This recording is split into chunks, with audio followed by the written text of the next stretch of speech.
Money used to feel stable, not exciting, not dramatic, just predictable. Now it doesn't. And that shift isn't temporary. Here's the uncomfortable truth most people don't want to hear. The world isn't fighting inflation to eliminate it. It's learning how to live with it. This matters right now because millions of people are waiting for prices to go back to normal.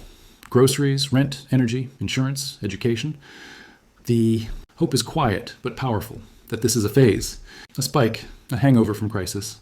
But what if it's not? To understand why inflation may be becoming permanent, you have to zoom out. Not to headlines, not to monthly data, to the structure underneath. For most of modern history, inflation was treated like a failure, something to crush. Central banks raised rates aggressively. Governments tightened budgets. Pain was accepted as the price of credibility. That era is fading. The world changed after repeated shocks arrived too fast to recover from. Financial crises, pandemics, supply breakdowns, wars, climate disruptions. Each one demanded intervention. Each one required money. Fast, large, political. Here's the first mechanism people underestimate. Debt. Governments, households, and corporations now carry debt levels that only function in a mildly inflationary environment. Inflation quietly reduces the real value of what's owed.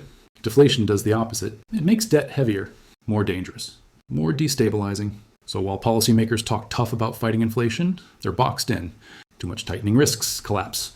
Too little risks credibility. The balance point isn't zero inflation anymore.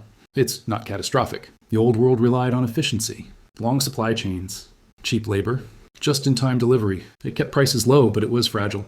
Recent shocks exposed that fragility. Now, systems are being redesigned for resilience instead of efficiency. Resilience costs more. Redundancy costs more. Local production costs more. Workforces are shrinking in many developed economies. Aging populations. Lower birth rates. Tighter immigration. When labor is scarce, wages rise.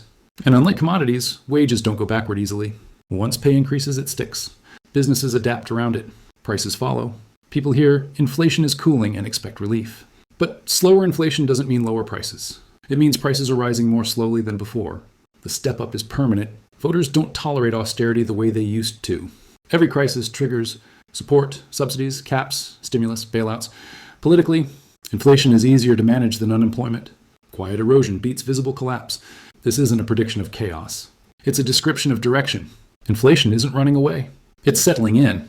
And that leaves one question hanging quietly in the background. If money keeps losing value by design, not accident, what exactly are people supposed to anchor their future to?